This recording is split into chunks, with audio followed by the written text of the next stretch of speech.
World Cup frenzy is still very much in action, and trust me, we're enjoying the thrill of what the World Cup is still set to give us. Messi, at the age of 38, still scoring hat-trick, is first in the FIFA World Cup. Also, don't bring to your knowledge that it's been mouth-watering games for France and Norway. Kylian Mbappe, Ellen brought Haaland the first World Cup game, getting the braids, and more action still to come this wonderful day. I am Paul Abe Todowanemi, and let me welcome you to Dominion Television, your channel of choice, and this is Dominion Sport, where we talk all things sport right here on the go. And definitely, I'm sure you know I'm not always alone in the studio, except Sanuddin Alimi has some games to cover, maybe in the USA, maybe Canada, or maybe Mexico. Sanuddin Alimi, the expert analyst, is in the building with me to talk sport. Not so much story around the tennis, Formula One, so he's much relaxed and ready to talk the World Cup with me, and also major stories making the round in the world of transfer. Also, I have a man who is dedicated to basketball, to Formula One, but he's in the radio paparazzi. I'm here to talk football. I'm here to talk the transfer and also the World Cup. I have Femi Odukoya joining me in the studio this wonderful morning. We have so much to discuss, and definitely I want to bring to your knowledge that the World Cup is on the menu this wonderful morning. Let me start off with Sanuddin Alimi. You look amazing, and it's giving the Lagbaja vibes sort of outfit. But I love it. It reminds me of days in theater, media arts, and maybe you want to take me back to the glory days again. It's almost Thursday, so I won't pass the chance to take you back to a throwback Thursday vibe. And colors are just to celebrate the World Cup. We have 48 teams, the biggest World Cup ever, and it's giving. We are moving past the ugly days from the early beginnings, and with just two groups to complete their their opening match in this first round of the World Cup. We still have loads of actions to unpack. Portugal are yet to play. England are yet to play. Ghana, one of the representatives from Africa, is yet to play as well. And a lot of teams have made their debuts. Norway, Curacao. Some have had a great time. Some have had turbulent times. But we are yet to discuss all of that and what's to come from the remaining games from the opening match. And it's nice to be back here again. Beautiful. It's great. It's great to be back here. You know, I was wondering, Nuruddin, that I'm sure you took some holiday off. Maybe to rest and focus on the World Cup. Yes, sir. And have you been following up the 3 a.m., 5 a.m. games? I've tried. I've seen two of those games. Two games. So I'm improving. And you did not doze off. I dozed off, but when I heard the noise from the commentator, you wake again. Go on. I stumbled up again. Beautiful. The game. Beautiful. All right. We have Femi in the studio also joining us. Femi, good morning to you. And how are you feeling? What's the World Cup? How's it been for you from the first game to Mexico, South Africa, and the last game yesterday against Austria and Jordan? Yeah, good morning to everyone watching us, and it's absolutely a pleasure to be here, you know, to talk sports, and it's always a pleasure to do this. And talking about the World Cup, it's been exciting so far. Some interesting results here and there. Of course, for Norway yesterday, and Erling Braut Haaland, his first game and the World Cup, getting the brace rather expectedly so, could have gotten more as well. And you know, it's just a good one. That's the beauty of the World Cup. When you see Norway is a very small nation. I think they should be in the top 4 of the smallest nations that are representing their continent in the World Cup so far. So it's so nice to see what it's doing. You expect someone like Haaland to come into the big stage and perform well and show himself that, hey, I've got this, I'm Haaland. Mbappe did it a few hours earlier, you know, got a brace as well. I mean, this, when you see global stars come on the big stage and prove yourself that you're truly a star, the star you're being called, you're truly a star. And of course, the big man himself, Lionel Messi, small but mighty in every sense of the word, and came to the world stage in his 6th time, you know, representing his country in the World Cup, scoring a hat-trick in the first game, his first hat-trick in the World Cup. No surprise there at all. Although there a bit of controversy, you know, in the game earlier in the game, but it was swept under the carpet. Yeah. But all in all, it's been an enjoyable one so far in the World Cup. We look forward to watching Cristiano Ronaldo.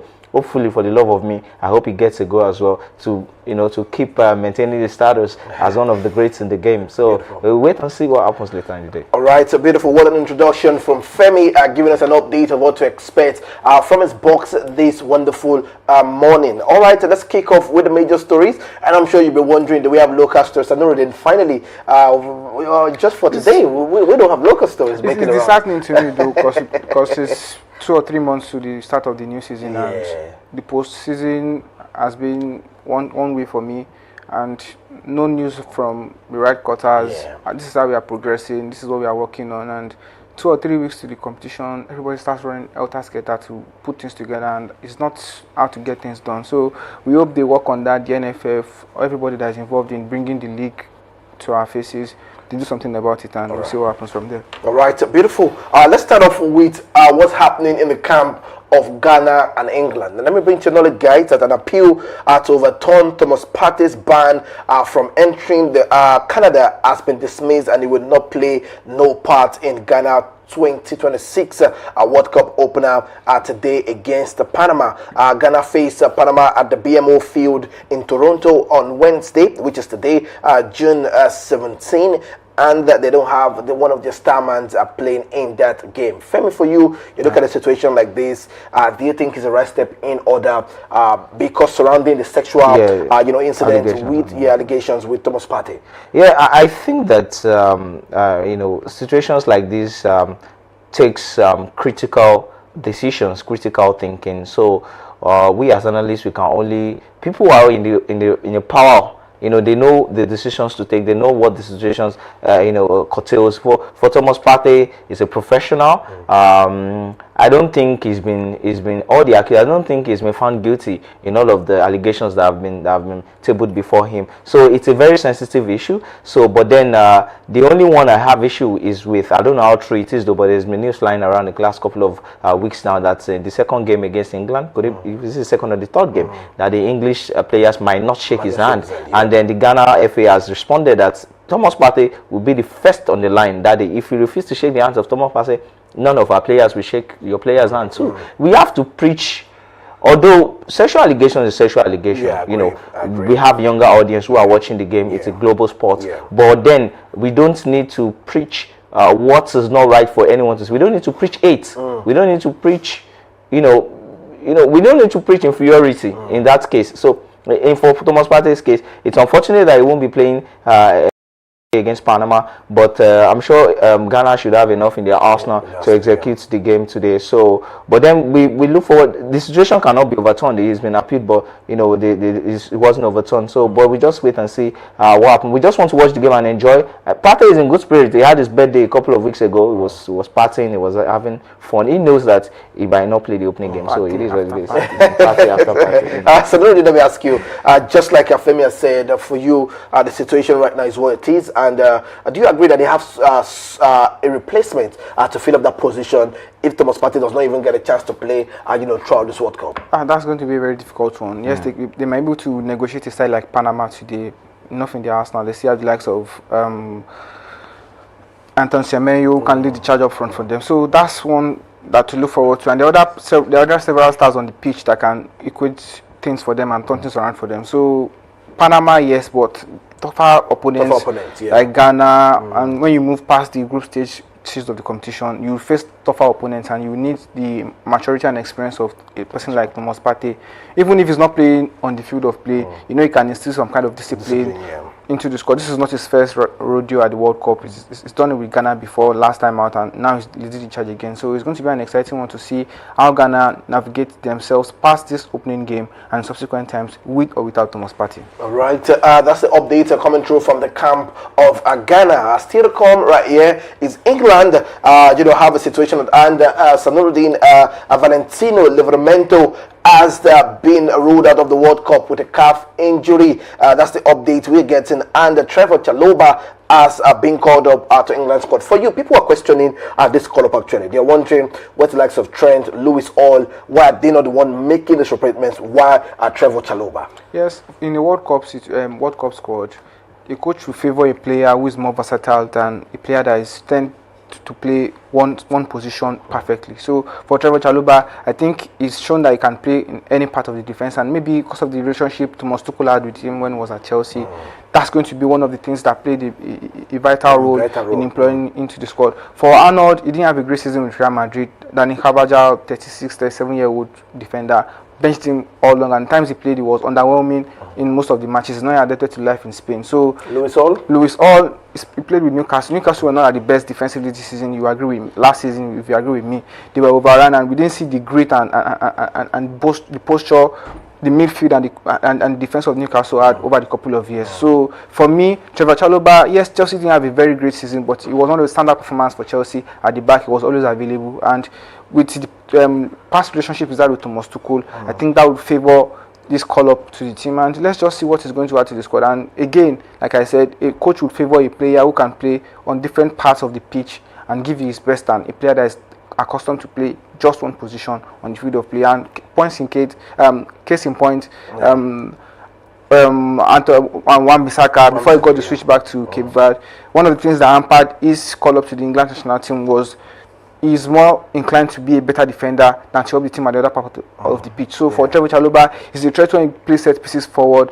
He's very good when he sees someone that's going to comport with him at the back. So I think Trevor Chalobah is a great pick for Thomas Tuchel to add to his squad going to the World Cup. I don't know if Femi agrees with that. Do you think Trevor Chalobah would be a best fit? Because I was discussing with if a colleague of mine, and I was saying maybe the style of play, and just like Claudia said, they have played together before. Maybe his style of play might suit the system he wants to work with at this World Cup, and maybe that's why. But if you look at it in another way, do you think this player should have been given the opportunity to play the likes of Trent, Lewis Hall, and other players that you can mention? So sometimes when you look at football and national team, sometimes it's just about, sometimes it could be about personal relationship between the manager and the player. If Thomas Tuchel wanted Trent Alexander-Arnold or Maurice Hall to be in the squad, they would have made the first squad in the first place. They would have. He just didn't want these players in the squad. So an opportunity came for a player to be called up. He called up Trevor Chalobah. He had a relationship with him when he was at Chelsea, and Trevor Chalobah, it's not one of your best defenders, so to speak. He has his own flaws here and there,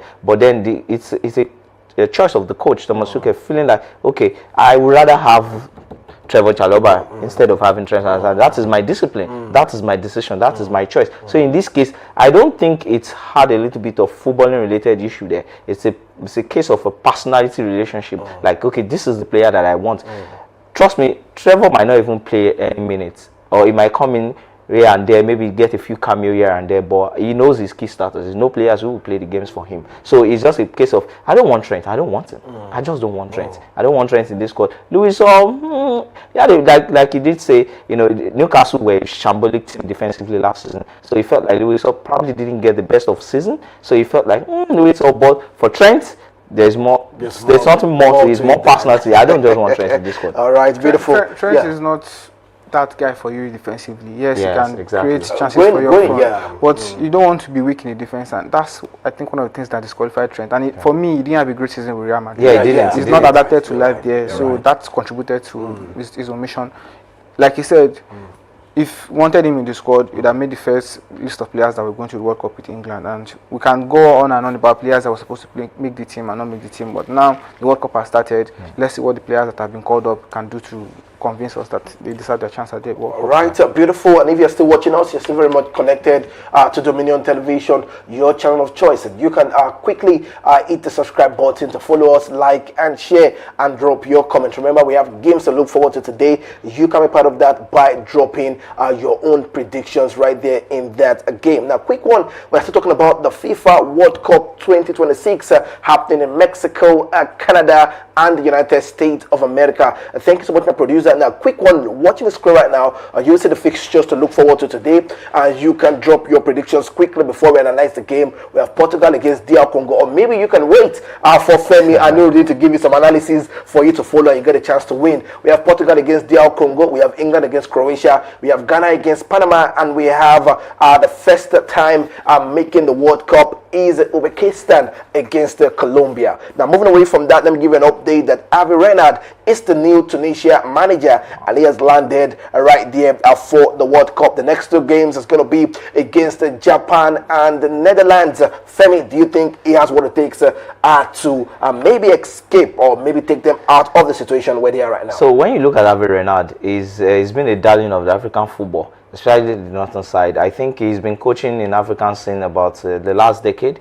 I think he's won the AFCON as well. I think he's won the AFCON. I think he's always been there, here and there, coaching African countries. And this is the first time, I think, that I've been watching football that I would see that mid-tournament a coach was sacked. Mid-tournament, mid an international tournament, so to speak. And for Avi Renard, he has his CV is high up there. I think he happened at the AFCON one time. I think that was MSI. When MSI got the job in AFCON 2024 for Cote d'Ivoire. Mid-season. But then it wasn't after game one. It was after they knew that they just needed a game to salvage their situation because they had already lost 2 games, or I think they've lost 1, drawn 1 as the host nation, and they were heading into the 3rd game of the tournament, and they knew that they needed something miraculously to happen. And in that case, a team still had to favor the Ivorians, and of course they went ahead to win the tournament, playing against the Super Eagles in the final. But for Hervé Renard, I think he has a CV up there when it comes to African football. We wait to see the magic he performs against Japan, against tough opponents, Japan and the Netherlands. So it's going to be very, very tough. I saw the highlights, we saw it together this morning. They were not really up there.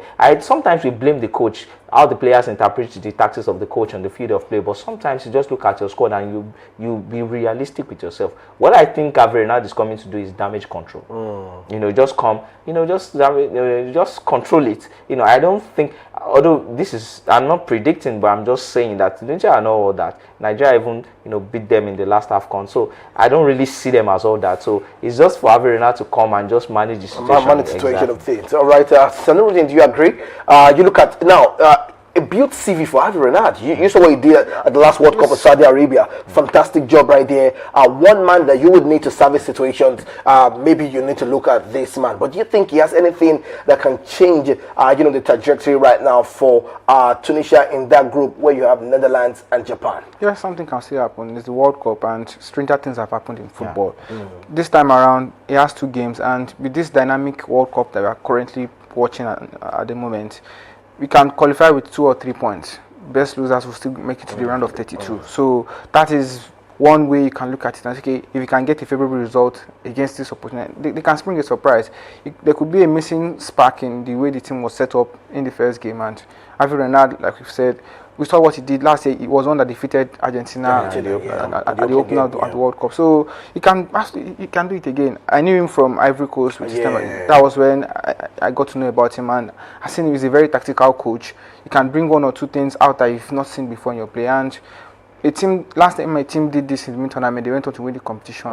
It's not going to be a nice day to ride with Tunisia. Let's see what happens. Okay, let's see what happens.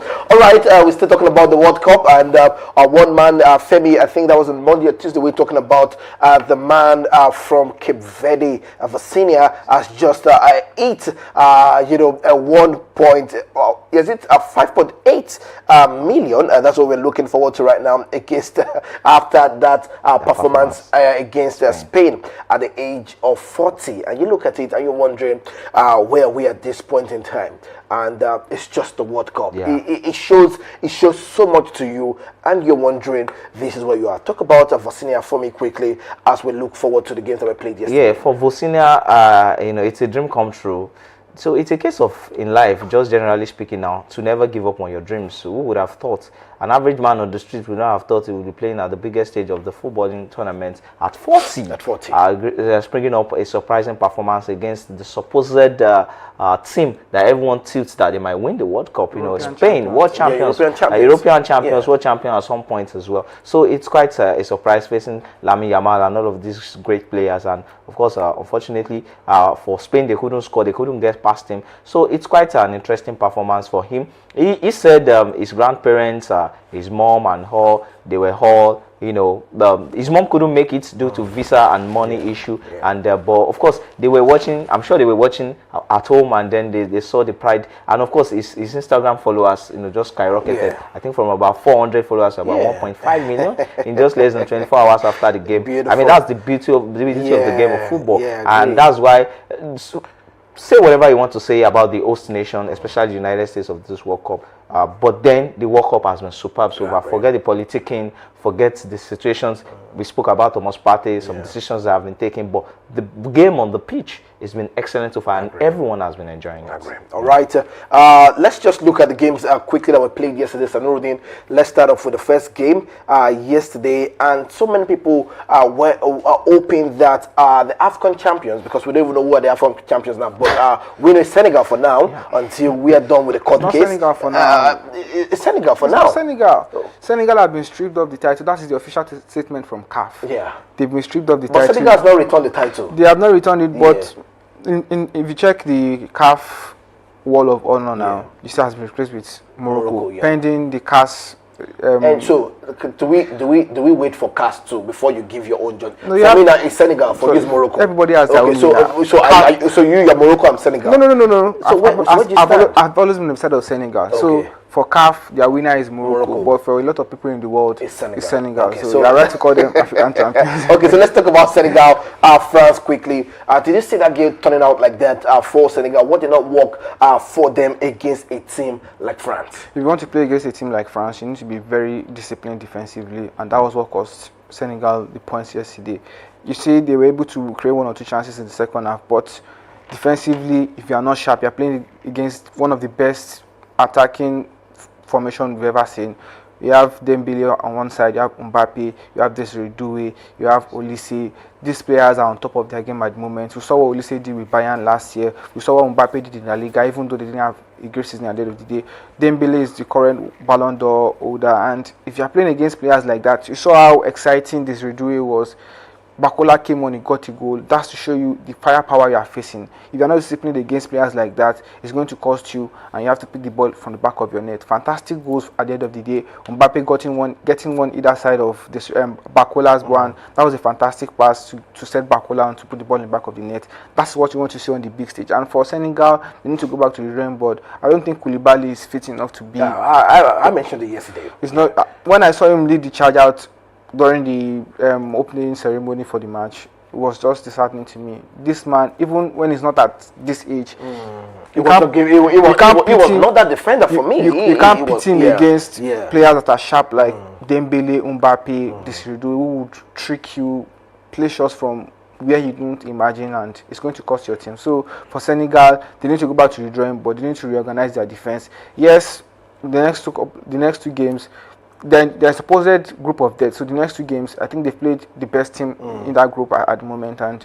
they should be able to do 1 or 2 things. If they can contain themselves defensively, they should be able to put 1 or 2 things together up front, and they'll get the goal that will get them to the next round of the competition. All right, beautiful. Femi, if Senegal had to escape from this group, you look at a player like Kylian Mbappe, all-time start in the World Cup, 15 games, 14 goals, 3 assists, and 4 goals in finals, 1 title. And Kylian Mbappe has now become France's all-time top scorer, surpassing Messi, Pele, World Cup tally. Well, you know, that was as at that time. That was at that hour. The man and Messi had other things in mind. But let's talk about quickly. We're going to talk about Mbappe. You're going to talk about Mbappe, and also how does Senegal now move past this situation? Do you think, just like Rudy has said, then a supposed group of death, how do they escape from that group? So I think all that's needed to be done is just hope for 4 points more in the tournament and beat Norway.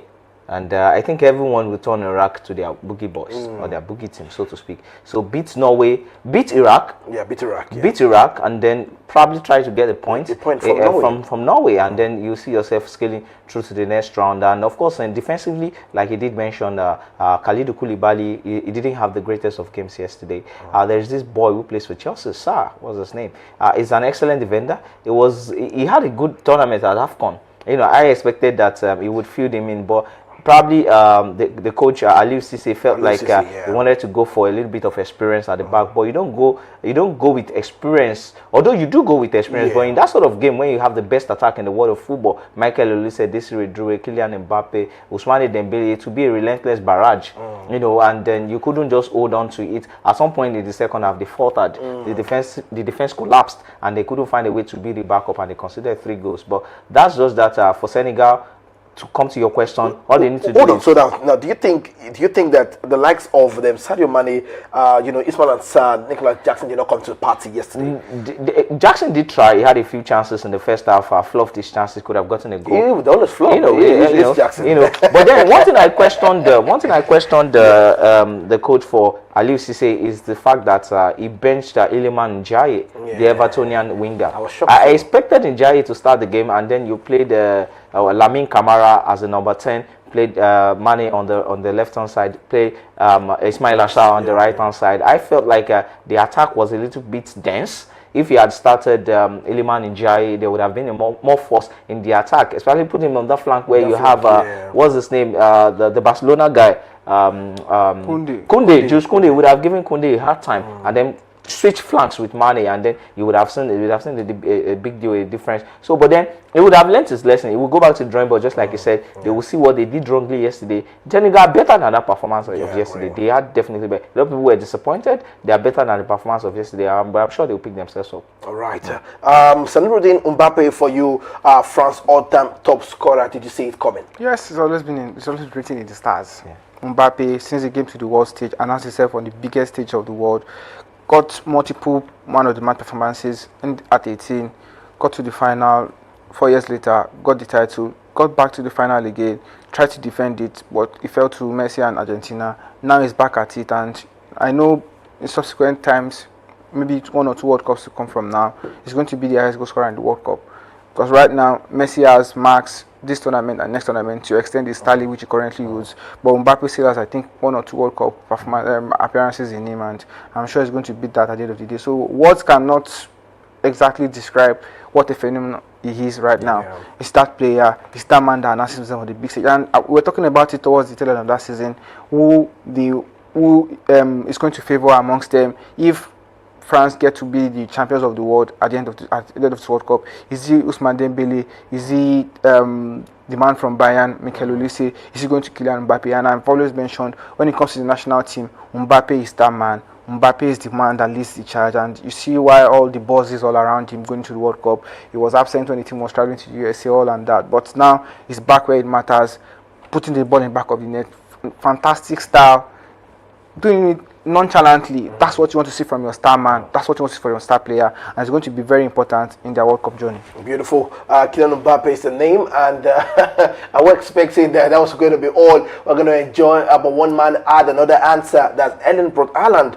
Came to the party yesterday, Norway's first World Cup game, and Haaland showed. I'm still around. I'm still in the corner. The man I like to debut. Talk to me about that game. It's Norway against Iraq, 4-1. Yeah, I mean, when you the game, if you didn't see the game, if you just saw the results, that we ended 4-1. The Iraq side, they gave a good show of themselves in the first half. They had a few chances at some point, even when Norway got their second goal in the first half, which was from a mistake from the goalkeeper. The Iraq team, they came all out still towards the end of the first half, and they felt like they could got an equalizer. Now, Femi, do you agree that the Asian teams have actually come to the party in the World No, Cup? they have. I take my mind back to Japan pre-game, their opener. The coach did say that they want to win the tournament, and they showed it that they could have beaten Netherlands. They had a better chance. They were the better side. Although they did come back from 2 goals down, but they were the better side on the night. So the Asian side, they are not here to joke. You know, they spring up good results here and there, and so, getting the goals also, and getting the goals as well. And I mean, and the tournament has been a tournament of goals. I think we've seen more than 50 goals already. You know, so far in the tournament. So it's of no surprise that the Japanese side, they are playing really well. So coming back to Erling Haaland has proven himself that he's a world-class striker, and world-class strikers, when they get to the biggest of stages, they perform, they prove themselves. We've seen Kylian Mbappe, Lionel Messi, Erling Braut Haaland, some good players. They've come to the party so far in the tournament, and that's no surprise for Erling Haaland. You know, he's gotten the trademark Haaland goals, cutting the ball, sliding, beat your defenders to it, and you get the goal. And I'm not surprised so far. Beautiful. All right, I'm sure Sanuruddin also is what we expected. You have to praise him, and he's the man for the debut. When it comes to the tournament for the first time, he's going to tell you, I've arrived. We saw him do with RB Salzburg, we saw him do with Borussia Dortmund, we saw him do with Manchester City, and now with Norway at the World Cup. He actually brought Norway on his back to the World Cup. His goals, he has 22 goals in the last 11 appearances for them. That's to show you how important he is and how phenomenal he is as a player. So for Norway, it's a blessing for them, and they have the likes of Odegaard and 1 or 2 other players that can help him get the chances, put him in the right place at the right time, and you see him banging goals. And they just started writing the story for top scorers of the tournament. What a way to start it. Game 1, 2 goals, 3 goals. We'll see what is going to happen in the rest of the games, because there's Ronaldo, there's Harry Kane, and some other players. Some other players. So the race for the golden boot is still very much open. It's still very much open. It's just the first game. Romelu Lukaku came on, saw what he did for Belgium. He charged out the performance to get the own goal that he got the equalizer for them. So a lot of strikers are still in the tournament, and we know how it is at the World Cup. And for this one, the biggest so far, you expect chance for players to increase their tallies, write their names on the big stage, increase their transfer money, and Let's see what happens. It's just exciting. Right. It's the World Cup. It is the World Cup, and definitely when you talk about the World Cup, you don't remove one name from the list. That's the name, Lionel Messi. At the age of 38, we thought it was done after giving them that World Cup in the year 2022, and he said, I'm not done. I'm going to lace up my boot again and get back on the pitch to give them what they don't expect. And Alan had to post on Snapchat and say the word which I cannot say right now, but come on, it is what it is. What you're expecting is just supposed to both enjoying the Kylian Mbappe and Alan. Messi had other ideas, and he came up with an hat trick against a side like Algeria. You know, you don't talk about that for me. Lionel Messi becomes the youngest and oldest player to score in the World Cup. The youngest goal scorer at that age is 16th of June 2006, and he did that again at the oldest goal scorer, 16th of June 2026. Let me bring to your knowledge that Argentina win their opening game with Lionel Messi making World Cup history. Messi's hat-trick means he's joint top scorer in the World Cup with 16 goals with Miroslava Klose, Mbappe, Müller, Ronaldo Nazario are surpassed them.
Welcome.